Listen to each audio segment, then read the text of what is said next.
ఉదయకాల ధ్యాన కార్యక్రమంలో మనం 18వ అధ్యాయంలో ఉన్నాం కదండి. ఈ 18వ అధ్యాయంలో ఉన్నటువంటి సంగతులు మనం ఒకసారి పునరుచ్చారణ చేసుకుందాం. దేవుడు ఇశ్రాయేల్లో నుంచి లేవీని ప్రత్యేకించి, లేవీలో నుంచి యాజకులను ప్రత్యేకించి, ఈ యాజకులు దేవుని సన్నిధిలో పరిశుద్ధ స్థలపు సేవ జరిగించడానికి దేవుడి చేత నియమించబడిన వారైతే, ఈ సేవ జరిగించే వారికి స్వాస్థ్యం లేదండి. అంటే దేవుడు చెప్పిన మాట ఏంటంటే, నేనే మీ స్వాస్థ్యము.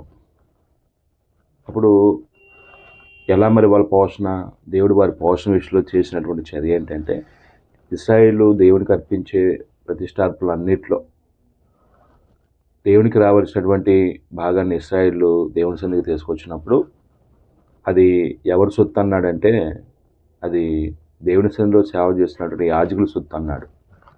నైవేద్యంగా అర్పించిన వాటిలో కానీ, లేకుంటే పాప పరిహార్థ బలులన్నింటిలో కానీ, అపరాధ పరిహార్థ బలులన్నింటిలో కానీ, దేవునికి చెల్లించే అర్పణలన్నింటిలో అతి పరిశుద్ధ స్థలపు సేవ జరిగించే ఈ యాజకుల సొత్తు అన్నాడు. యాజకులు ఆ పదార్థాలను తీసుకొని వారి పోషణ విషయంలో వాటిని ఉపయోగించుకొని దేవుని సన్నిధిలో నమ్మకంగా సేవ జరిగించాలి. అది మొదటి 7వ వచనం మనం చూస్తుంది ఏంటంటే, లేవీలో నుంచి యాజకులు ప్రత్యేకించిన తర్వాత లేవీల బాధ్యతలు ఏంటో, యాజకుల బాధ్యతలు ఏంటో మనం చెప్పుకున్నాం. రెండో విషయాన్ని మనం చూస్తుంది ఏంటంటే, 8వ వచనం నుంచి 20వ వచనం వరకు యాజకులు రావాల్సిన వాటి గురించి మనం మాట్లాడుకున్నాం. యాజకులు రావాల్సిన వాటి గురించి మనం మాట్లాడుకున్నాం. దాంట్లో 8వ వచనం నుంచి 20వ వచనం వరకు యాజకులు రావాల్సిన వాటిని చూపించి చెప్పిన తర్వాత 21 నుంచి మనం చూసినటువంటి విషయాలు ఏంటంటే, 21 నుంచి యాజకులు, అంటే యాజకులే కాకుండా లేవీలు కూడా ఉన్నారు కదా, గుడారంలో యాజకుల దగ్గర సేవ జరిగించే వాళ్ళు. అంటే ఇశ్రాయేలు దశమ భాగములన్నిటిలో కూడా లేవీలకి స్వాస్థ్యంగా ఇవ్వాలనే విషయాన్ని మనం మాట్లాడుకున్నాం. ఇది కూడా రాసుకున్నాం కదండి, 21, 24 వచనాలు.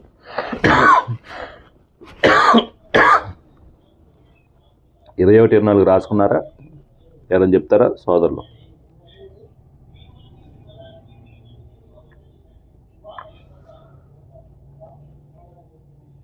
హలో, 21, 24 వచనాలు ఇశ్రాయేలు దశమ భాగంలో లేవీల స్వాస్థ్యంలో ఇవ్వబడిన ప్రతి ఇచ్చుట అనే విషయాన్ని మనం చూసాం. అంటే ఇశ్రాయేలు 12 గోత్రాలు అయితే 12 గోత్రాల నుంచి లేవి గోత్రాలు సపరేట్ చేసిన తర్వాత మిగిలిన 11 గోత్రాల వాళ్ళు ఏం చేస్తారంటే, దేవునికి తమ రాబడి అంతట్లో కూడా మనం లేవికాండం 27 అధ్యాయాలు చదువుకున్నాం. భూధాన్యంలో కానీ పశు సంపదలో కానీ వారు ఏ ఇన్కమ్ సోర్స్ ఉన్నా వారి యొక్క రాబడి అంతట్లో నుంచి 10వ భాగాన్ని దేవుని సన్నిధికి తీసుకుని వస్తారండి. ఈ 10వ భాగం దేవునికి అర్పించినప్పుడు అది ఎవరి స్వాస్థ్యం అన్నాడంటే, ఎవరి సొత్తు ఇది, ఎవరికి అవి చెందని అంటే దేవుడు లేవీలకి ఇచ్చాడు. అది అంటే దీన్ని బట్టి దేవుని సన్నిధిలో సేవ చేసేవారు పోషణ విషయంలో ఇబ్బంది పడకూడదు. నా పిల్లలు నా సేవ చేస్తున్నప్పుడు వారి పోషణ విషయం నేను బాధ్యత తీసుకున్నాను అని దేవుడు, ఇశ్రాయేలు ఏమో దేవునికి మేము అర్పిస్తున్నాము, దేవుని సేవ చేస్తున్న వారు పోషణ కొరకు అవి ఉపయోగపడుతున్నటువంటి సంతోషం ఇవ్వడానికి ఈ నియమాలు మనకు చూడవచ్చండి. అయితే ఇప్పుడు 24 నుంచి లేకపోతే 25 నుంచి 32 వరకు చూద్దాం. 25 నుంచి 32 వరకు ఈ భాగంలో ఏముందో ఇంకోసారి చూద్దాం. మరియు యెహోవా మోషేకి ఇలాగ సెలవిచ్చును. సంఖ్యాకాండము 18వ అధ్యాయం 25 నుంచి మనం చూస్తున్నాం. మరియు యెహోవా మోషేకి ఇలాగ సెలవిచ్చును, నీవు లేవీలతో ఇట్లా అనము. అంటే లేవీలు చెప్పవలసిన విషయాలు చెప్తూ, నేను ఇశ్రాయేలు చేత మీకు స్వాస్థ్యముగా ఇప్పించిన దశమ భాగమును మీరు వారి యొద్ద పుచ్చుకున్నప్పుడు మీరు దానిలో అనగా ఆ దశమ భాగము యెహోవాకు ప్రతిష్టార్పణముగా చెల్లింపవలెను. ఈ పేరాలో ఏం చెప్తున్నాడు? మనం చదువుకున్నటువంటి ఈ 2 వచనాల్లో ఎవరెవరితో మాట్లాడుతున్నారంటే, యెహోవా మోషే చెప్తున్నాడు. మోషే ఎవరు చెప్పాలి? లేవీయులు చెప్పాలి. ఏమని చెప్పాలి? దేవుడు ఇశ్రాయేలు చేత దశంభాగాల్ని లేవీయులకి అంటే దేవుని సన్నిధికి తీసుకొచ్చి అర్పణ అర్పించినప్పుడు లేవీయులు వాటిని తీసుకుంటారు కదా, అది లేవీయులకి స్వాస్థ్యంగా ఇచ్చాడు కదా, పై పేరాలు చెప్పుకున్నట్లుగా. ఇప్పుడు దాన్ని కొనసాగింపుగా ఏం చెప్తున్నాడంటే, ఇప్పుడు లేవీయులు చేయవలసింది ఏందో చెప్తున్నాడండి. వారు తీసుకున్న దశంభాగాన్ని ఏం చేయాలంటే యెహోవాకు దేవుని సన్నిధిలో ప్రతిష్టార్పణంగా అర్పించాలండి. అంటే ఈ పేరాన్ని మనం ఏ మాట చేత గుర్తుపెట్టుకోవచ్చు? దీన్ని బట్టి ఈ పేరాన్ని మనం ఏ మాట చేత గుర్తుపెట్టుకోవచ్చు అండి? ఏం క్లూ దొరకలేదా?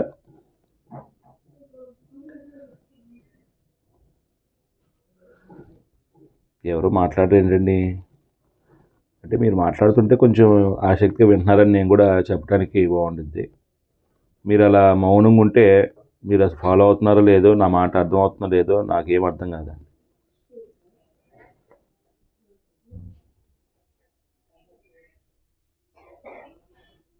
ఏముందండి ఈ పేరాలు మనం చదివిన భాగంలో?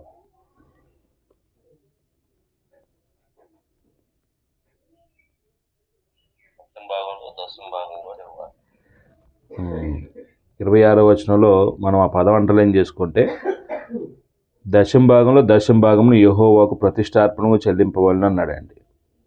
అంటే ఈ భాగంలో లేవీలు పొందినటువంటి దశంభాగంలో నుండి తిరిగి మళ్ళీ దశంభాగాన్ని తీసి దేవుడికి ప్రతిష్టార్పణగా అర్పించాలి. అదేంటి దేవుడు ఇచ్చిన మళ్ళీ వెలకే మిగులుతాయి అని ప్రశ్న రావచ్చు. వాస్తవానికి ఒకవేళ ఇశ్రాయేలు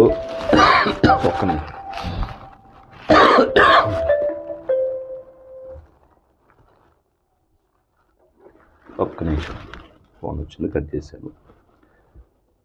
ఇశ్రాయేలు 11 గోత్రాల వారు దేవునికి దశంభాగం తీసుకొచ్చారనుకోండి. ఒకవేళ 100 రూపాయలు సంపాదిస్తే వాళ్ళు దశంభాగం ఇచ్చారనుకోండి, ఎంత అవుతాయండి? 110 రూపాయలు అవుతాయండి. 11 గోత్రాల వారు 10 రూపాయలు చొప్పులు ఇస్తే, అంటే 100లో దశంభాగం ఎంత అంటే 10 రూపాయలు కాబట్టి 110 రూపాయలు దేవునికి ఇచ్చారండి. అవి ఎవరు సొత్తు అన్నాడు? 110 రూపాయలు అది లేవీల సొత్తు, లేవీల యొక్క హక్కు, లేకపోతే అవి లేవీలే. ఇశ్రాయేలుకి వాటి మీద ఇంకా అధికారం లేదు. అప్పుడు ఇశ్రాయేలుకి ఎంత ఉంటాయి? 90 రూపాయలు ఉంటాయి. లేవీలకి ఎంత వచ్చినాయి? 110 రూపాయలు వచ్చినాయండి. అంటే 12 గోత్రాల వారు 12 పదులు తీసుకొస్తాయి. వీళ్ళు 110 రూపాయలు అయ్యాయి. అప్పుడు ఎవరికి ఎక్కువ అంటే దేవుని సన్నిధిలో సేవ చేసే వాళ్ళే దేవుడు అధిక భాగంలో ఉంచాడండి. అంటే ఉన్నతమైన స్థానంలో ఉంచాడు. ఇప్పుడు 110 రూపాయల నుంచి వీళ్ళు ఏం చేయాలి? దశంభాగం తీసి మళ్ళీ దేవునికి అర్పించాలండి. అప్పుడు ఎంత మిగులుతాయండి లేవీలకి? 110 రూపాయల్లో దశంభాగం తీస్తే, 10 తీస్తే ఎంత మిగులుతాయండి? ఇంకా 11 రూపాయలు తీసి దేవునికి ప్రతిష్ఠిస్తారండి. ప్రతిష్టార్పణంగా అక్కడ దేవుని సన్నిధిలో అంటే యాజకుల దగ్గర, ప్రధాన యాజకుల దగ్గర ఉంచుతారు. అవి మిగిలిన ఈ 99 రూపాయలు లేవీలదండి. ఈ లెక్కను చూస్తే మిగిలినటువంటి ఇశ్రాయేలుతో పోలిస్తే ఇశ్రాయేల్ మిగిలిన 90 రూపాయలే, లేవీలు మిగిలింది దేవుని సన్నిధిలో సేవ చేసేవాళ్ళు 99 రూపాయల. ఇలా చూసినా అధికంగానే దేవుడు వారిని హెచ్చించాడండి. అంటే దేవుడు ఎప్పుడు కూడాను తన సన్నిధిలో తన సేవ జరిగించడానికి ప్రతిష్ఠించబడిన వారు తక్కువ స్థానం కలిగిన వ్యక్తులుగా లేమి స్థితిలో ఉంచడానికి దేవుడు ఇష్టపడ్డాడు. మిగిలిన వారి కంటే ఒక ఉన్నతమైన స్థాయిలో దేవుడు వారిని ఉంచుతాడు అనడానికి ఇదే నిదర్శనం. అయితే కొన్ని సందర్భాల్లో యాజకులు కక్కుర్తి బుద్ధి ఉందనుకోండి, అంటే దేవుడు ఇచ్చింది మళ్ళీ మనం దేవుడికి ఏమిస్తాం, మనకే కదా ఇవంతే అని దాచేసుకున్నాడు అనుకోండి, దేవునికి ఇవ్వకుండా అతను వర్ధిల్లడండి. ఇప్పుడు ఇశ్రాయేల్ ఉన్నారు, 10వ వంతు ఇస్తే 90 రూపాయలు దేవుడు ఏం చేస్తాడు? వర్ధిల్ల చేస్తాడు. ఆ 10 రూపాయలు దేవునికి ఇస్తే వాళ్ళు నమ్మకంగా ఉన్నారు కాబట్టి ఇచ్చే విషయంలో, తన పిల్లలు ఇచ్చే విషయం నమ్మకస్తులు కాబట్టి దేవుడు వారి విషయం సంతోషించి దేవుడు ఏం చేస్తాడంటే ఆ 90 రూపాయలు వర్ధిల్ల చేస్తాడండి. అలాగనే లేవీలు తీసుకున్నటువంటి 110 రూపాయలు అది దేవుడు ఇచ్చినటువంటి స్వాస్థ్యం అని భావించి దాంట్లో కూడా 10వ వంతులో 10వ భాగం ఇచ్చినప్పుడు దేవుడు దాని విషయంలో సంతోషిస్తాడు. లేవీలను ఏం చేస్తాడంటే ఆ 99 రూపాయలని వర్ధిల్ల చేస్తాడండి. వాళ్ళకి ఏ లేమీ ఉండదండి, ఏ కొదువు ఉండదండి. ఒకవేళ ఇవ్వకపోతే ఇశ్రాయేల్ ఇవ్వకపోయినా దేవుడు వారి విషయంలో దేవుని దృష్టిలో వాళ్ళు దొంగలుగా కనపడతారు కాబట్టి దేవుడు వారు వర్ధిల్ల చేయడం. లేవీలు 10వ వంతులో 10వ భాగం ఇవ్వకపోయినా, అంటే 10వ భాగంలో నుంచి వాళ్ళకి సంపాద్యంలో, అంటే దేవుడు ఇచ్చిన దాంట్లో 10వ భాగంలో నుంచి 10వ భాగం ఇవ్వకపోయినా దేవుడు వారిని వర్ధిల్ల చేయడండి. ఆ కండిషన్ ఇక్కడ చూడొచ్చండి మనం. అప్పుడు 27వ వచనం ఏమంటున్నాడంటే, యెహోవా ప్రతిష్టార్పణకు చెల్లింపవలను. అది ఎలాగంటాడంటే, మీకు వచ్చు ప్రతిష్టార్పణమును కల్లపు పంట వలె, అంటే కల్లపు పంట వలను ద్రాక్షల తొట్టి ఫలం వలను ఎంచవలను. అంటే ఒక క్లూ ఇచ్చాడు ఎలాగ వీళ్ళు ఎంచి ఇవ్వాలి అంటే, ఇప్పుడు ఇశ్రాయేల్లో రూబేను గోత్రానికి సంబంధించిన వ్యక్తులు ఉన్నాడు. ఆ రూబేను గోత్రికుడు ఏం చేశాడంటే, పంట వేసినప్పుడు 100 బస్తాలు వచ్చినాయి. ఆ 100 బస్తాల్లో నుంచి దశంభాగం ఇవ్వాలంటే, దేవుని సన్నిధికి అర్పించాలంటే 10 బస్తాలు తీసుకొచ్చి ఏం చేస్తాడు, దేవుని సన్నిధికి తీసుకొస్తాడండి. అట్లాగా మిగిలిన గోత్రాలు అన్నీ తీసుకొచ్చినప్పుడు 110 బస్తాలు అయినాయి. 110 బస్తాల్లో ఈ ఇశ్రాయేల్ తను పండించిన పంటలో నుంచి ఎంత 10వ వంతు తీసుకుని ఇచ్చాడో, దేవునికి ఇవ్వాల్సిన భాగం ఇది స్వేచ్ఛగా ధారాళంగా ఇచ్చాడో, అలాగా లేవీయుడు కూడా ఏం చేయాలి, తను పొందినటువంటి ఆ ధాన్యంలో నుంచి తీసి 10 బస్తాలని పక్కన పెట్టాలండి. దేవునికి ఇవ్వాల్సిన భాగాన్ని దేవునికి తప్పకుండా, అంటే 11 బస్తాలు, 10వ వంతు అంటే 11 బస్తాలు కాబట్టి ఆ 11 బస్తాలు తీసి దేవునికి అర్పించాలండి. దేవుని సన్నిధిలో అక్కడ ప్రతిష్ఠించార్పణగా దేవునికి చెల్లించాలి. అప్పుడు అలాగనే ద్రాక్ష తిత్తులు ఉంటాయి. అంటే ద్రాక్ష పొలంలో నుంచి ద్రాక్షకాయలు తీసిన తర్వాత వాటిని తొలిచి వాటిని కళ్ళలో దున్ని, అంటే తొక్కేసిన తర్వాత రసం తీస్తారు కదా, ద్రాక్ష తిత్తులు నింపుతారు కదా. ఒకవేళ 100 బ్యాగులు వచ్చినాయి అనుకోండి ద్రాక్ష తిత్తులు, ఆ ద్రాక్ష తిత్తుల్లో నుంచి ఆ 100 బ్యాగులు 10 బ్యాగులు తీసుకొచ్చి ఇశ్రాయేల్ ఏం చేస్తాడు, దేవునికి అర్పిస్తాడు. ఈ లేవీయుడు ఏం చేయాలి, తాను పొందినటువంటి వాటిలో నుంచి దశంభాగం అలా ఇశ్రాయేల్ ఎలాగ అర్పించాడో అలాగే ఇతను కూడా ఏం చేయాలి, దేవునికి అర్పించాలండి. అది చెప్తున్నాడు ఇక్కడ ప్యాటర్న్. 27వ వచనంలో, మీకు వచ్చు ప్రతిష్టార్పణము కల్లపు పంట వలను ద్రాక్ష తొట్టి ఫలము వలను ఎంచవలను. అట్లు మీరు ఇశ్రాయేలు యొద్ద పుచ్చుకొని మీ దశంభాగములన్నిట్లో నుండి మీరు ప్రతిష్టార్పణమును యెహోవాకు చెల్లింపవలను. ఇశ్రాయేల్ దగ్గర నుంచి ఏ విధంగా వారు 10వ వంతు తీసుకొచ్చి ఇచ్చినా వాటిలో నుంచి వీళ్ళు పొందిన దాన్ని 10వ వంతు తీసి ఏం చేయాలి, యెహోవాకు ప్రతిష్టార్పణముగా అర్పించాలండి. అది ఇక్కడ చెప్తున్నాడు. ప్రతిష్టార్పణం యెహోవాకు చెల్లింపవలను. దానిలో నుండి మీరు యెహోవాకు ప్రతిష్ఠించు అర్పణము యాజకుడైన అహరోనికి ఇవ్వలను. అంటే ఈ 10వ వంతులో నుంచి 10వ వంతు తీసింది అది ఎవరి దగ్గర ఉంచాలంటే, ప్రధాన యాజకుడు అయినటువంటి అహరోన్ దగ్గర ఉంచుతాడండి. గుడారం మీద దేవుడు సార్వభౌమ అధికారం కలిగిన వాడు కాబట్టి ప్రధాన యాజకుడిగా అహరోన్ ఏర్పాటు చేశాడు కాబట్టి అహరోన్ దగ్గర వీటిని ఉంచుతారు. అది చెప్పాడు ఇక్కడ 28వ వచనంలో. మీకు ఇవ్వబడు వాటన్నిటిలో ప్రశస్తమైన దానిలో నుండి యెహోవాకు ప్రతిష్ఠించు ప్రతి అర్పణను, అనగా దాని ప్రతిష్టార్పణమును దానిలో నుండి ప్రతిష్ఠింపవలను. అంటే మీకు ఇవ్వబడు వాటన్నిటిలో ప్రశస్తమైన దానిలో నుండి యెహోవాకు ప్రతిష్ఠించు ప్రతి అర్పణమును, అంటే వాళ్ళు దేవుడిచ్చిన ప్రతి దాంట్లో నుంచి దేవునికి ఇవ్వాల్సిన వాటిని భాగంగా 10వ వంతు ఇస్తున్నప్పుడు ఇక్కడ ఏమంటాడంటే, యెహోవాకు ప్రతిష్ఠించు ప్రతిష్టార్పణమును, అనగా దాని ప్రతిష్ఠిత భాగమును దానిలో నుండి ప్రతిష్ఠింపబడును. మరియు నీవు వారితో మీరు దానిలో నుండి ప్రశస్తమైన భాగమును అర్పించిన తర్వాత మిగిలినది కల్లపు వచ్చుబడి వలెను ద్రాక్ష తొట్టి వచ్చుబడి వలెను లేవీల్దని ఎంచబడెను. మీరును మీ కుటుంబమును ఏ స్థలమందైనను దాన్ని తినవచ్చును. ఏలయనగా ప్రత్యక్ష గుడారంలో మీరు చేయు సేవకు అది మీకు జీతము. అంటే దేవుడు దాన్ని ఎలా ఇచ్చాడంటే, ఇశ్రాయేలు దేవుడికి అర్పించినటువంటి ఆ ప్రతిష్టార్పణలన్నీ కూడాను, దశంభాగం అంతా కూడాను లేవీలకి దేవుడు జీతంగా ఇచ్చాడండి. అంటే వారు ప్రత్యేకంగా దేవుడు వారికి స్వాస్థ్యం ఏమి ఇవ్వలేదు. వారు వ్యవసాయం చేసి పంటలు పండించుకొని తమ ఆదాయాన్ని పెంచుకోవడానికి, కుటుంబ పోషణ కొరకు, వృత్తిపరంగా ఏదైనా చేసుకోవడానికి దేవుడు ఏ స్వాస్థ్యం ఏమి ఇవ్వలేదు కాబట్టి దేవుడే వారికి స్వాస్థ్యంగా ఉన్నాడు. కాబట్టి దేవుని సేవ జరిగించడానికి వీళ్ళు నియమించబడ్డ వారి విషయంలో, వారి పోషణ విషయంలో దేవుడు ఎంత శ్రద్ధ తీసుకున్నాడో మనం ఈ భాగంలో చూడవచ్చండి. అంటే మీ కుటుంబీకులు ఏ స్థలమందైనా దాన్ని తినవచ్చును. ఏలయనగా ప్రత్యక్ష గుడారంలో మీరు చేయు సేవకు అది మీకు జీతము. అంటే దేవుడు వారి యొక్క పోషణార్థం జీతంగా నిర్ణయించాడండి. అది లేవీల హక్కు, తీసుకోవాల్సినటువంటి హక్కు వాళ్ళదే. అప్పుడు 32వ వచనం చెప్పిన మాట ఏంటంటే, మీరు దానిలో నుండి ప్రశస్త భాగమును అర్పించిన తర్వాత దాన్ని బట్టి పాపశిక్షను భరింపకుందురు. మీరు చావుకున్నట్లు ఇశ్రాయేల్ ప్రతిష్ఠితమైన వాటిని అపవిత్రపరచకూడదని చెప్పము. అంటే ఇప్పుడు ఈ ప్రతిష్ఠితమైన దాన్ని దేవునికి అర్పించిన తర్వాత దాన్ని అపవిత్రం చేయకూడదండి. అంటే ఇప్పుడు మీరు దానిలో నుండి ప్రశస్త భాగం అర్పించిన తర్వాత దాన్ని బట్టి పాపశిక్షను భరింపకుందురు. అంటే ఇప్పుడు ఎప్పుడు పాపం అవుతుంది? అర్పించకపోతే, దశంభాగంలో నుంచి దశంభాగాన్ని ఇవ్వకపోతే దేవుడు దాన్ని ఎలా ఎంచుతాడంటే పాపంగా ఎంచుతాడండి. అది దోషంగా ఎంచుతాడు కాబట్టి దానికి శిక్ష అనుభవిస్తాడు లేవీయుడు. అప్పుడు అర్పించిన తర్వాత మళ్ళీ అపవిత్రపరచకూడదు. ఎలాగ అపవిత్రపరచబడిద్ది?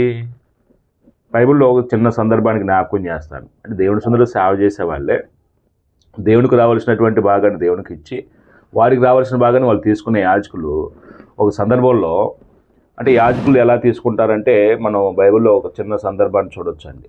అక్కడ లేవీలు గుడారంలో సేవ చేస్తున్నప్పుడు ఇశ్రాయేల్ అర్పణ తీసుకొస్తే కొవ్వుని ఏం చేస్తారంటే చర్మం నుంచి ఒలిచేసి దేవునికి ఇంపైన సువాసన కలిగినట్లుగా బలిపీఠ మీద దహిస్తారండి. ఆ మాంసాన్ని ఒక కుండలో ఉడికిస్తున్నప్పుడు ముళ్ళకంకు ఒకటి ఉండిద్దండి. దాంతో గుచ్చి ఏం చేస్తారు? యాజకుడు రావాల్సిన భాగాన్ని యాజకునికి ఇస్తారండి. అది పద్ధతి. మనం న్యాయాధిపతుల గ్రంథం, సమూయేలు గ్రంథంలో తేటగా చూడవచ్చు, మొదటి సమూయేలు గ్రంథంలో. కానీ కొంతమంది కొవ్వుబట్టిన వాళ్ళు ఉన్నారండి, దేవుని సందులో సేవ చేస్తూ బ్రతుకు మార్చుకోకుండా దేవుని సేవ చేసేవాళ్ళు. వాళ్ళే ఏలీ కుమారులు. ఎవరండి వాళ్ళు? హొఫ్ని, ఫినెహాసులు. వీళ్ళు ఎంతగా బలి తెగించారంటే, మాకు ఉడికించిన మాంసం అవసరం లేదు, మాకు కొవ్వు తీసిన మాంసం అవసరం లేదు, మాకు పచ్చి మాంసం కావాలని ఏం చేస్తున్నారు? మనుషులను పంపించేసేసి పచ్చి మాంసం తీసుకుని లాక్కుని వెళ్ళిపోయే విధంగా ప్రవర్తిస్తున్నారండి. దేవుని సందులో బలి అర్పించడానికి వచ్చినటువంటి అంటే ప్రజలు ఆ తంతును చూసి యెహోవాకు బలి అర్పించడానికి ఇష్టపడలేదండి. వాళ్ళకి అసహ్యం కలిగిందండి ఈ తంతును చూసి. ఎవరు అర్పించగలరో వాళ్ళేమో కృతజ్ఞతాభావంతో దేవుడు మాకు మేలు చేశాడు, దేవుడికి మేము దహన బలి అర్పించి దేవునితో సమాధాన పడాలని, దేవుడు అంగీకరించడానికి, దేవునితో సమాధాన పడే విషయంలో, దేవునితో సహవాసం కొనసాగించే విషయంలో అర్పణలు అర్పిస్తుంటే, దేవుడికి అందించవలసినటువంటి చల్లవలసిన వాటిని కూడా ముందుగానే లాగివేసుకుంటుంటే దేవుని సన్నిధికి బలులు తీసుకురావడానికి ప్రజలకి అసహ్యం కలుగుతుందండి. అంటే అప్పుడు ఆ బలి ఏమైద్ది, ఆ అర్పణ ఏమైద్ది అంటే అపవిత్రమైద్ది అండి. అందుకు దేవుడు ఇక్కడ చెప్తున్న మాట ఏంటంటే, ప్రతిష్ఠితమైన వాటిని అపవిత్రపరచకూడదని చెప్పుము. అపవిత్రపరిచే పరిస్థితి ఇలాగా దైవ నియమానికి ఉల్లంఘించి మితిమీరిన పోకడపోతే అపవిత్రమైద్దండి. అంటే ఈ పేరలో ఏం చెప్తున్నాడంటే, లేవీలు తమకు వచ్చిన దశంభాగమును చెల్లించవలెను. ఒకవేళ మీరు రాసుకుంటే, లేవీలు తమకు వచ్చిన దశంభాగము యెహోవాకు చెల్లింపవలెను.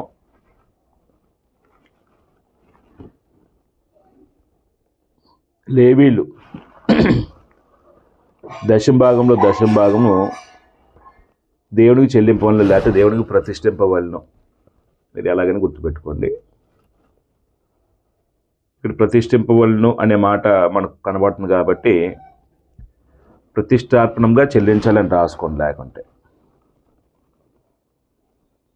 ప్రతిష్టార్పణంగా చెల్లించవలను.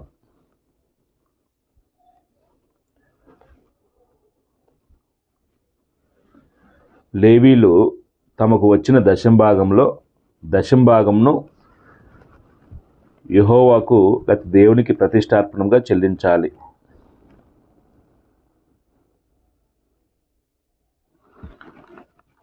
మీరు రెడ్డింగ్ ఉంటే 26వ వచనంలో దశంభాగం అనే మాటని బాక్స్ కొట్టేయాలండి. అప్పుడు ఆ పేరలో ఏముందో మీకు నోట్స్ తీసుకెళ్ళకపోయినా మీరు ఎక్కడైనా ఎవరితో మాట్లాడుతున్నప్పుడు ఆ బాక్స్ పెట్టేసింది మీకు స్పష్టంగా గుర్తుండిద్దండి. స్ట్రైక్ ఎద్దు వెంటనే ఎందుకు బాక్స్ పెట్టామంటే సబ్జెక్ట్ అక్కడ చెప్తున్నాడు ఆ విషయాన్ని గురించి అని. అంటే బైబిల్ స్టడీ ఇలాగ మనం ఈజీగా మనం అర్థం చేసుకోవచ్చు అండి. బైబిల్ని మనం ఒక గైడ్లాగా తయారు చేసుకోవచ్చు సింపుల్గా. అప్పుడు ఇక్కడి నుంచి మనం ఏం నేర్చుకోవాలి? ఒక సూత్రం, ఒక చిన్న మాట చెప్పి మనకి అన్వయించుకొని ముగిద్దాం మనం. ఇప్పుడు ఉదాహరణకి ఇశ్రాయేల్ ఉన్నారు. ఇశ్రాయేలు తమ రాబడంతట్లో 10వ తీసుకొచ్చి దేవునికి ప్రతిష్ఠించారండి. అప్పుడు ప్రతిష్ఠించబడినది దేవుని సొత్తు, దేవునికి సంబంధించింది కాబట్టి దేవుడు ఏమంటున్నాడంటే, నా సన్నిధిలో సేవ చేసే లేవీలు హక్కు అది, లేవీలకు స్వాస్థ్యంగా నేను ఇచ్చాను అన్నాడు. అప్పుడు ఇశ్రాయేలు తీసుకొచ్చి దేవునికి ఇస్తే లేవీలు దాన్ని స్వాస్థ్యంగా తీసుకున్నారు. అప్పుడు దేవుడు సంతోషిస్తాడు. దేవుడు సంతోషించి వారి విషయంలో ఇప్పుడు లేవీలు దాన్ని తీసుకున్న తర్వాత సంతోషంతో, అంటే వాళ్ళకి పోషణ విషయంలో ఇంకా ఏ ఇబ్బంది ఉండదో, దేవుని కృపను బట్టి మేము పోషించబడుతున్నామని దేవుని సందరూ యథార్థంగా సేవ చేస్తారు. అప్పుడు ఇశ్రాయేల్ విషయంలో దేవుడు సంతోషిస్తాడు, ఈ లేవీల విషయంలో దేవుడు సంతోషిస్తాడు. అప్పుడు సంతోషించి ఇశ్రాయేల్ని దేవుడు ఏం చేస్తాడంటే దీవిస్తాడండి. ఎలా దీవిస్తాడు? వాళ్ళకి వర్షాన్ని తగిన సమయం ఇస్తాడు, వారు విత్తిన దానికి పంటను సమృద్ధిగా కలుగు చేస్తాడు, వారు రాబడిని దేవుడు హెచ్చిస్తాడు, వారి భూఫలం కానీ గర్భఫలం కానీ దేవుడు దీవిస్తాడండి. అప్పుడు లేవీలు కూడా యథార్థంగా సేవ చేస్తున్నారు కాబట్టి లేవీలు బట్టి దేవుడు సంతోషించి వారిని వారి కుటుంబాలను దేవుడు ఏం చేస్తాడని దీవిస్తాడండి. అది ఒక సర్కిల్లా ఫామ్ అయిద్దండి. అంటే ఇశ్రాయేల్ ఏమో దశంభాగం ఇవ్వటం, లేవీలేమో ఆ దశంభాగాన్ని స్వాస్థ్యంగా తీసుకోవటం, లేవీలు యథార్థంగా దేవుడు సేవ చేయటం, ఇశ్రాయేలు ఇచ్చిన దాన్ని బట్టి లేవీలు దేవుని సేవ చేస్తున్న బట్టి దేవుడేమో సంతోషించి వాళ్ళని దీవించడం, దేవుని చేత దీవించబడిన వాళ్ళు బాగా వర్ధిల్లతాం. ఇవన్నీ ఒక సర్కిల్లా ఫామ్ అయిద్దండి. ఎప్పుడైతే ఇశ్రాయేల్ ఇచ్చే విషయం దొంగలుగా ఉన్నారనుకోండి, తమ రాబడిలో 10వ వంతు ఇవ్వలేదనుకోండి ఒకవేళ ఇశ్రాయేల్, అప్పుడు లేవీలు పోషణ ఉండిద్దా? లేవీలు పోషణ ఉండదండి, పోషణ ఆగిపోయిద్దండి. అప్పుడు దేవుని సన్నిధిలో యథార్థంగా సేవ చేయగలరా? మనం నెహెమ్యా గ్రంథం చదువుతున్నప్పుడు అదే తంతండి. అంటే దేవునికి ఇవ్వాల్సిన భాగాన్ని ఇవ్వకపోవటం, అలాగే గ్రంథం చదువుతున్నప్పుడు దొంగతనం అన్నాడండి, దొంగిలితిరి అన్నాడండి. అప్పుడు దేవుని సన్నిధిలో వాళ్ళు దొంగిలేస్తున్నారు, దేవునికి ఇవ్వాల్సిన భాగం ఇవ్వట్లేదు. మరి దేవుని యొక్క సేవ చేస్తున్నారు యాజకులు పోషణ ఎలాగా? అందుకు వాళ్ళు దేవుని సేవ చేయటం మానేసేసి వాళ్ళు ఏం చేస్తారు? వ్యవసాయం చేసుకుంటూ తమ పోషణ కొనసాగించడానికి వెళ్ళిపోయారండి. ఎంత బాధాకరమైన విషయం చూడండి. అంటే దేవుని సేవ చేయటం కంటే కూడాను ఏది ముఖ్యమైపోయిందంటే వాళ్ళ పరిస్థితిని బట్టి వ్యవసాయం చేసుకుని మా పోషణ విషయంలో ఆలోచించడం ఉత్తమం అనుకున్నారండి. అప్పుడు దేవుడు ఆ చర్యను బట్టి సంతోషిస్తాడు, బాధపడతాడు. బాధపడి ఏం చేస్తాడు? వాళ్ళకి వర్షాన్ని ఇవ్వడం, వాళ్ళు విత్తిన విత్తనానికి పంటని ఇవ్వడం, తెగులు చేత వాటిని ఏం చేస్తాడు? నాశనం చేస్తాడు. ఇంకెక్కువ శ్రమ వచ్చిద్దండి, శాపం కలిగిద్దండి. అంటే ఇప్పుడు మన చేతిలో ఉండిద్దండి, లేకపోతే ఇశ్రాయేల్ చేతిలోనే ఉండిద్దండి. వాళ్ళు దీవించబడాలన్నా శాపగ్రస్తులు అవ్వాలన్నా అది ఇశ్రాయేల్ చేతిలోనే ఉందండి. ఇశ్రాయేల్ నమ్మకస్తులుగా దేవుడి సందులో వ్యవహరిస్తే లేవీలు నమ్మకస్తులుగా ఉంటారు. లేవీలు నమ్మకమైన సేవ చేస్తే ఇశ్రాయేల్ బట్టి లేవీలు బట్టి దేవుడు సంతోషించి వాళ్ళకి మెండైన దేవుని దేవుడు దయచేస్తాడండి. ఒకవేళ అలాగ చేయకపోతే మాత్రం దీవెల బదులు శాపాలే వాళ్ళు కొని తెచ్చుకుంటారండి. ఇది ప్రస్తుత క్రైస్తవ్యానికి, ప్రస్తుత నేటి సంఘానికి మనం ఎలా అన్వయించుకోవాలి అనేది ఒకసారి చూస్తే, ఇప్పుడు 10వ భాగం అనేది క్రొత్త నిబంధనలు మనం ఎక్కడా చూడం. అంటే 10వ భాగం ఇవ్వాలనే బోధ మనకి ఎక్కడ క్రొత్త నిబంధనలు అపోస్తుల బోధలో మనం కనపడదు. దశమ భాగం అనే మాట, వర్ధిల్లు కొలదనే మాట చెప్తాడండి. అంటే ఇప్పుడు దేవుని సేవ చేస్తూ ఒక వ్యక్తి, ఉదాహరణకి నేనున్నాను, దేవుడి సేవ చేస్తున్నప్పుడు కొంతమందికి వాక్యం చెప్పి ఒక 10 మందిని, ఒక 20 మందిని, ఒక 50 మందిని కన్వర్ట్ చేస్తానండి. ఇప్పుడు ఈ 50 మందికి నేను ఏమి నేర్పించాలి? మీ కష్టార్జితంలో నుంచి దేవుడు మిమ్మల్ని వర్ధిల్లు చేసిన కొలది దేవునికి ఇవ్వాలి అని చెప్తూ, క్రొత్త నిబంధన ప్రకారంగా మనం దశమ భాగం కంటే ఎక్కువగా లేకపోతే శ్రేష్టమైన భాగాన్ని దేవునికి ఇవ్వాలి, వర్ధిల్లు కొలది దేవునికి ఇవ్వాలి. అంటే మనం శ్రేష్టమైన నిబంధన కింద ఉన్నాం కాబట్టి, పాత నిబంధనలోనేమో తప్పకుండా వాళ్ళు 10వ వంతు ఇచ్చేవాళ్ళు. ఇప్పుడు 10వ వంతు కంటే ధర్మశాస్త్రంలో ఉన్నటువంటి నియమం కంటే కూడాను శ్రేష్టమైన నిబంధన కింద ఉన్నామండి. దాన్ని బట్టి మనం చెప్పేటటువంటి నియమం ఏంటంటే 10వ భాగం కంటే అధికంగా ఇవ్వాలి. అది వ్యక్తిగతంగా నేను ఎంత వర్ధిల్లానో అది నాకు తెలుసు, అది దేవుని తెలుసు అండి. కాబట్టి నేను వర్ధిల్లు కొలది దేవునికి ఇవ్వాలి అని సువార్థికుడు ఏం చేయాలంటే ఆ 50 మందికి నేర్పించాలండి. అప్పుడు వాళ్ళు తీసుకొచ్చి వాళ్ళు వర్ధిల్లు కొలది దేవునికి చందా ఇస్తారు. ప్రతి ఆదివారం చందా వేసినప్పుడు ఒకవేళ ఒక 10,000 ఒక 20,000 అయినాయి ఆ చందా. ఇప్పుడు ఆ 20,000 ఇప్పుడు ఆ సేవకుడు తినేయటానికైనా, అంటే ఆ 20,000 దేవుని సేవ చేస్తున్నటువంటి ఆ సేవకుడు తినివేయటానికైనా వాళ్ళు ఇచ్చిన సందా మొత్తం లెక్కపాత్రం లేకుండా తినటానికి కాదండి. అప్పుడు సంఘం ఏం చేస్తుందంటే, ఈ సువార్తకుడు మాకు వాక్యం చెప్పి మమ్మల్ని ఆత్మీయంగా బ్రతికించేవాడు కాబట్టి, మమ్మల్ని పోషిస్తున్నాడు కాబట్టి ఆత్మీయంగా, ఆయన పోషణ విషయంలో మేము ఆలోచించాలని 50 మంది ఆలోచిస్తారండి. 50 మంది ఆలోచించి సహోదరికి ఇంత జీతం ఇద్దాం, ఓ 10,000 ఓ 15,000 ఇట్లా జీతం ఇద్దాం, ఇదిగో బ్రదరు 10,000 జీతంగా తీసుకోండి, మనం కొద్దిమందే కాబట్టి సంఘం పెరిగిన తర్వాత ఇంకా జీతం పెంచుతాం అని ఈ 10,000 ఇప్పుడు జరుగుతున్నటువంటి కొన్ని చోట్ల జరుగుతున్నటువంటి విధానం నేను చెప్తున్నానండి. అంటే విదేశీయుల చేత పోషించబడని సువార్థికులు ఉంటే స్థానిక సంఘాలు బాధ్యత తీసుకొని, కొన్ని సంఘాలు, ఇప్పుడు నేనున్నానండి, స్థానిక సంఘమే నన్ను ఏం చేస్తే, నాకు ఫారెన్ సపోర్ట్ ఎవరో ఉండరండి. అంటే దేవుని కృపను బట్టి మొదటి నుంచి కూడాను నేను వాక్యం చెప్పి కన్వర్ట్ చేసినటువంటి సహోదరులే నా పోషణ కానీ కుటుంబ పోషణ కానీ గురించి ఆలోచించి వాళ్ళ జీతాన్ని నిర్ణయించారండి. అప్పుడు నేనేం చేయాలి? వాళ్ళు 10,000 మొదట నాకు నిర్ణయించారనుకోండి, ఈ 10,000 దేవుడు నాకు ఇచ్చినాయి కాబట్టి నేను మొత్తం తినేయకూడదండి. ఆ 10,000లో నుంచి ఏం చేయాలి? వడ్డీల కొలది ఇవ్వాలండి. అంటే నేను మొదట్లో నిర్ణయించుకుంది ఏంటంటే, సువార్త ప్రారంభించిన దినాల్లో సంఘం జీతం ఇవ్వలేదు. నేను చేతి పని చేసుకుంటూ కొంతకాలం జీతం, అంటే సువార్త పని చేస్తున్నప్పుడు కొన్ని నెలలకి సంఘం ఆలోచించి జీతం ఇవ్వడానికి నిర్ణయించారండి. కొద్ది నెలల తర్వాత, వివాహమైన తర్వాత కొద్ది నెలలు గడిచింది, ఆ తర్వాత జీతం ఇవ్వటం నిర్ణయించారండి. అప్పుడు అక్కడ జరిగినటువంటి చిన్న సంఘటన ఏంటంటే, నాకు సంఘం నిర్ణయించినటువంటి జీతం ఇంత నిర్ణయించింది కాబట్టి దాంట్లో నేను వడ్డీలు కొలితే కొంత సొమ్ము ఏం చేయాలి? నిల్వ చేసి దేవునికి ఇవ్వాలనేది, అంటే మొత్తం దేవుడిది, ఇది నాదే అనుకోకూడదండి. అక్కడ సువార్థికుడిగా నాకు అర్థమైంది ఏంటంటే, కొన్ని చోట్ల సువార్థికుడు చందా ఇవ్వడండి. అంతమందే కదా అనుకుంటాడండి. అంతమందా దేవుడిది? అది దేవుడిదండి. ఆ సువార్థికుడు జీతంగా పుచ్చుకుంది కానీ, ఎవరైనా కానుక రూపంలో పెట్టింది కానీ, ఎవరైనా సువార్థికుడి యొక్క కుటుంబ పోషణ విషయంలో ఇచ్చింది కానీ, అది ఏదైనా ఇన్కమ్ సువార్థికి వచ్చినటువంటి ఆదాయంలో 10,000 రాని, 20,000 రాని, 50,000 రాని, వాటిలో వడ్డీలు కొలది ఏం చేయాలి? దేవునికి ఇవ్వాలండి. నాకు ఒక సువార్థి తెలుసండి. ఆయన సువార్తకు వచ్చిన కొత్తలో దేవుడికి ఇచ్చే విషయంలో ఆయన నియమం నేర్చుకున్న ప్రకారంగా 12వ భాగం ఇచ్చేవాడండి. అంటే 12వ వంతు ఇచ్చేవాడండి. తర్వాత సంఘం ద్వారా పోషణ దేవుడు అనుగ్రహించాడు, 15% చేశాడండి. ఆ తర్వాత 20% చేశాడండి. ఆ తర్వాత సంఘం జీతం పెంచాడండి. జీతం పెంచినప్పుడు ఆయన కూడా ఇచ్చే పర్సంటేజ్ పెంచి 22% ఇస్తాడండి. అంటే ఇప్పుడు మనం వడ్డీలు కొలది 10,000 ఇచ్చినప్పుడు సంఘం జీతం ఎంత ఇచ్చామో, అంతేకాకుండా 20,000 ఇచ్చినప్పుడు ఆ పర్సంటేజ్ ఏం చేయాలంటే, మనం వడ్డీలుతున్నాం కాబట్టి ఇచ్చే విషయంలో కూడా మన స్థాయి పెరగాలండి. అది చిన్న విషయం కాదు ఇవ్వటం అనేది.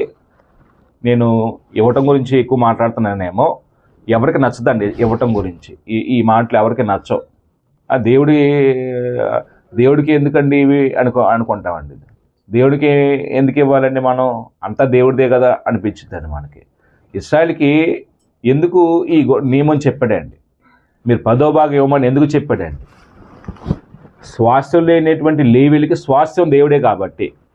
2, దేవుని సేవ జరిగించబడటానికి ఆ ధనం అవసరం కాబట్టి. 3, దేవుని పిల్లలైనటువంటి ఇశ్రాయేలుకి ఇవ్వటం అనే గుణం నేర్పాలి కాబట్టి. అంటే ఈ కారణం చేత దేవుడు ఏం చేశాడు? వాళ్ళకి 10వ భాగం అది నా సొమ్ము అన్నాడండి, నా సొత్తు అన్నాడండి. అది యెహోవాది, అది మీది కాదు, ఇవ్వకపోతే దొంగలు అన్నాడండి. అంటే ఇప్పుడు మనం అర్థం చేసుకోవాల్సింది ఏంటంటే, 10వ భాగం కంటే ఎక్కువ ఇచ్చే విషయంలో మనం నిశ్చయించుకోవాలి. నా రాబడి ఎంతో, దేవుడికి నేను ఎంత ఇవ్వాలో నిశ్చయించుకున్నప్పుడు, స్థానిక ప్రభు యొక్క సంఘాల పరిస్థితి ఎలా ఉందంటే, ఇప్పుడు ప్రస్తుతం మనుషుల పరిస్థితి ఎలా ఉన్నాయి అంటే, 10వ భాగం కంటే ఎక్కువ ఇవ్వాలని తెలుసండి, కానీ చాలా చోట్ల ఇవ్వరండి. కారణం ఏంటంటే, లేమి స్థితి, మన పేదరికం. ఇంకా చెప్పాలి అంటే మన ఖర్చులు ఎక్కువ, ఆదాయం తక్కువ అండి. మనం 10,000 సంపాదిస్తే 15,000 ఖర్చు పెడతామండి నెలకు వచ్చేసి. దానివల్ల దేవునికి ఇవ్వాల్సిన 10వ భాగం కంటే కూడాను తక్కువ స్థాయిలో ఇస్తామండి. కొంతమంది అయితే ప్రస్తుత పరిస్థితులను బట్టి ఆదివారం వచ్చేసరికి చందా కొరకు ఎత్తుకునే పరిస్థితి వస్తుంది. కారణం ఏంటి అంటే మన రాబడిలో 10,000 వచ్చినప్పుడు వాస్తవానికి దశమ భాగం అంటే 1,000 రూపాయలు తీసి పక్కన పెట్టాలండి. మన ఎంత అండి? 10,000 వస్తే మన ఎంత అండి? దాంట్లో ఎవరైనా చెప్పలా? 9,000 మనే. నేను అలా అనుకోండి, 9,000 అనుకోనండి. 9,000 ధర్మశాస్త్ర ప్రకారంగానండి, నేను అలా అనుకోనండి. అంటే నా లెక్కలు వేరుగా ఉంటాయండి. నేను 8,000 కూడా అనుకోనండి. 8,000 కూడా నాయి కాదు అనుకుంటానండి. అంటే మన పరిస్థితి ఎలా ఉంటాయి అంటే, ఇప్పుడు పాల బిల్లు, రెంట్కి, ఫోన్కి, పేపర్కి, పిల్లలకి, ఇవన్నీ క్యాలిక్యులేట్ చేసుకుంటామండి. మనం అవసరం లేని వస్తువులు కూడా కొంటాం కదా. ప్రస్తుతం మనకి మార్కెట్ వైపు చూడంగానే 0% ఇంట్రెస్ట్ అని పెట్టి ఈఎంఐ సౌకర్యం కలదని మనం ఏదైనా షాప్కి వెళ్తే వస్తువులు కనబడతాయండి. ఏముంది, నెల నెల కట్టుకోవటమే కదా, నేను చేస్తాం. అక్కర్లేని వస్తువులు కూడా కొనేస్తామండి. కొనేసేసి వాటికి ఈఎంఐలు కట్టాలండి. మరి ఎక్కడి నుంచి వస్తాయి ఈఎంఐలు కట్టడానికి? అధికమైన సోర్స్ ఏం లేదుగా మనకి. ఈ జీతంలోనే కదా కట్టుకోవాలి కదా, ఈ 10,000లోనే. ఇలాగ మనం అవసరం లేని కూడా, అనవసరమైన వాటిని కూడా మనం తెచ్చుకొని దేవునికి ఇవ్వాల్సిన భాగాన్ని కూడా దేవునికి ఇవ్వకుండా ఏం చేస్తాం? దేవుని దగ్గర దొంగలుగా ఉంటామండి. అంటే మనం అప్పుడు ఎలాగ వర్దిలగలం? నేను సువార్థికుడిని, నేను 10 మందికి చెప్పేవాడిని, నేను ఇచ్చే విషయం దొంగగా ఉంటే నా పిల్లలకు నేనేం నేర్పుకుంటాను? ఎలాగ నా పిల్లలు ఇచ్చే విషయంలో వారిని దేవునికి ఇవ్వాలి, దేవునికి మొదటి స్థానం ఇవ్వాలి, మనం వర్ధిల్లు కొలది ఇవ్వాలని నా పిల్లలకి ఎలా నేర్పించుకోగలను, వాళ్ళకి ఎలా మాదిరి చూపించుకోగలను? కాబట్టి మనం సువార్త పరిచర్యకు వచ్చినప్పుడు క్రీస్తు ప్రభు యొక్క సంఘాల్లో సువార్తలు వర్ధిల్లేకపోవటానికి ఒక కారణం ఏంటంటే, దేవునికి ఇచ్చే విషయంలో మాలాంటి సేవకుల గురించి నేను మాట్లాడుతున్నాను. 10వ భాగం కంటే ఎక్కువ ఇవ్వలేని సువార్థికులు ఉన్నారండి కొంతమంది. అంతా మందే కదా అనుకునే వాళ్ళు ఉన్నారండి. మనం ఇవ్వటం ఏంటి అనుకునే వాళ్ళు ఉన్నారండి. చందా సంచి వస్తే ఇటు వెళ్ళిపోమని చెప్పేవాళ్ళు ఉంటారండి. అంటే ఇప్పుడు నువ్వు సంఘంలో సభ్యుడు కాదా? దేవుడు నిన్ను ఇవ్వమని చెప్పట్లేదా? నియమం నీకు వర్తించదా? అది మనకే సువార్తలు వర్తించిద్దండి. ఇప్పుడు సభ్యులకు కూడా నేర్చుకోవాల్సిన ఏమేంటంటే, దేవుడిచ్చిన సంపాద్యం నుంచి దేవునికి ఇచ్చే విషయంలో నేను ఎంత ఇవ్వగలుగుతున్నాను. ధర్మశాస్త్ర యుగంలోనైతే 10వ వంతు ఇవ్వకపోతే దొంగలుగా దేవుడు పరిగణించినప్పుడు, మనం 10వ వంతు కంటే శ్రేష్టమైన భాగం ఇవ్వాలనేది మనకు అర్థమైతే, నేను ఎంత ఇస్తున్నాను అనేది కూడా ఎవరికి వాళ్ళు ఏం చేయాలంటే ఒకసారి క్యాల్కులేట్ చేసుకోవాలండి. 50 మంది 10వ వంతు కంటే ఎక్కువ నమ్మకంగా ఇస్తే సంఘం సువార్త ప్రకటించే విషయంలో కార్యక్రమాలు పెట్టడానికి వెనకాడిద్దండి. ఎందుకు బైబిల్ తరగతి పెట్టడానికి ఆలోచిస్తున్నారు, సువార్త గుడి పెట్టడానికి ఆలోచన చేస్తున్నారు? ఇచ్చే విషయంలో చాలా సందర్భాల్లో దొంగలుగా ఉండటం వల్ల సంఘాల్లో జరగవలసిన కార్యక్రమాలు జరగట్లేదండి. ఇచ్చే విషయంలో నమ్మకంగా చేస్తే సువార్థికుడు ఆర్థికపరమైన ఇబ్బందులు ఎదుర్కోడు, ఇంకా స్వేచ్ఛగా దేవుని సేవ చేస్తాడు. కొత్త వాళ్ళని కొలుసుకొని ఇంకొంతమందికి కన్వర్ట్ చేసి వాక్యం చెప్పి సంఘాన్ని డెవలప్ చేస్తాడండి. ఇక్కడ ఇద్దరిది పాత్ర ఉండిద్దండి. సంఘ సభ్యుల పాత్ర ఉండిద్ది, సువార్థి పాత్ర ఉండదు సంఘం పెరగటానికి. కాబట్టి లేవీల దగ్గర, ఇశ్రాయేల్ దగ్గర మనం నేర్చుకోవాల్సినటువంటి సూత్రం ఏంటంటే, అది దేవుడిచ్చిన ధనాన్ని 10వ వంతు ఇచ్చే విషయంలో బాధ్యత ఇశ్రాయేల్ది అయితే లేవీలకు హక్కు అండి. 10వ వంతుల నుంచి 10వ వంతు దేవునికి ఇవ్వటం అనేది లేవీలకు ఉన్నటువంటి బాధ్యత అండి. అది దేవునికి ప్రతిష్టార్పణంగా వాళ్ళు అర్పిస్తారు. ఈ అధ్యాయం ఏ మాట చేత గుర్తుపెట్టుకుందాం? 3 minutes ఎక్కువైపోయింది. 18వ అధ్యాయం మనం ఏ మాట చేత గుర్తుపెట్టుకుందామండి?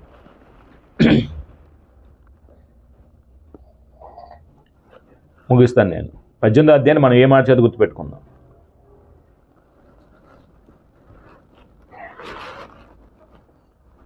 లేవీల విధులు, వారికి రావాల్సిన వాటి గురించి, లేకపోతే యాజకుల విధులు, వారికి రావాల్సిన వాటి గురించి. అంటే లేవీలు అనంది అందరు కలిసి, వారిలో కూడా యాజకులు కలిపి చెప్పచ్చు. లేవీ కుటుంబానికి సంబంధించిన వారే కాబట్టి యాజకులు కూడా లేవీయుల విధులు వారికి రావాల్సినవి. లేవీయుల విధులు వారికి రావాల్సినవి.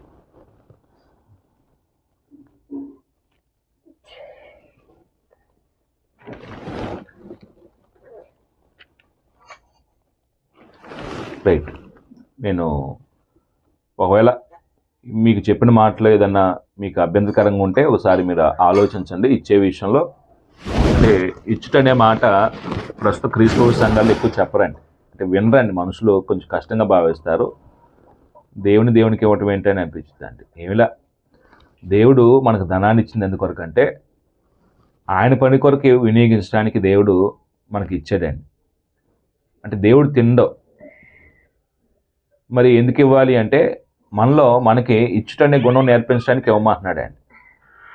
ఇవ్వటం అనేది దేవుని దగ్గర నుంచి ప్రారంభమైంది. ఆ గుణం ఇప్పుడు మనలో డెవలప్ చేసుకోవడానికి దేవుడు ఏం నేర్పిస్తున్నాడు? ఇవ్వండి. అప్పుడు ఇస్తే మనకి ఉండదేమో అని మన బాధ అండి. మనకి రేపు అవసరం తీర్చబడవు కదా, మన పిల్లలకి అవసరాలు ఉన్నాయి కదా, అవన్నీ కదా, ఇవన్నీ కదా, మనం లెక్కలు వేసుకుంటామండి. దీనికి సరిపోవండి.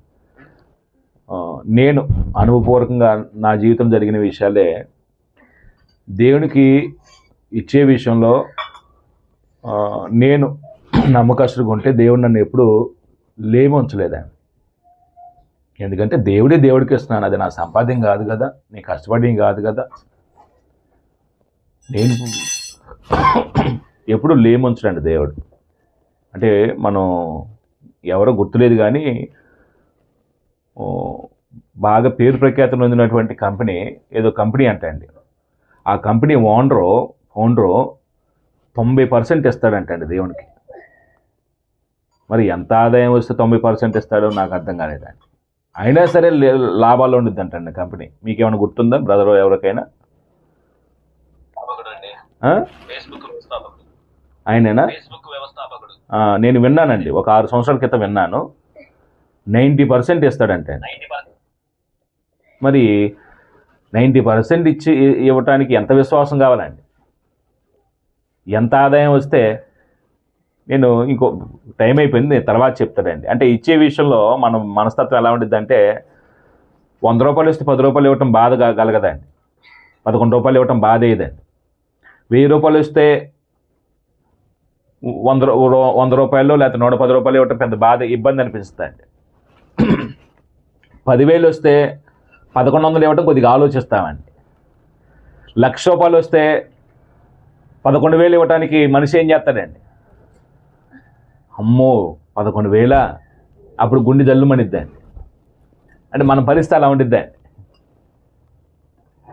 అంటే ఈ పరిస్థితిలో కొంచెం మన విశ్వాస స్థాయిని ఒకసారి ఆలోచించండి.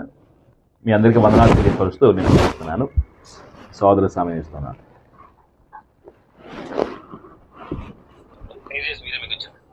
ప్రార్థన చేసుకుందాం.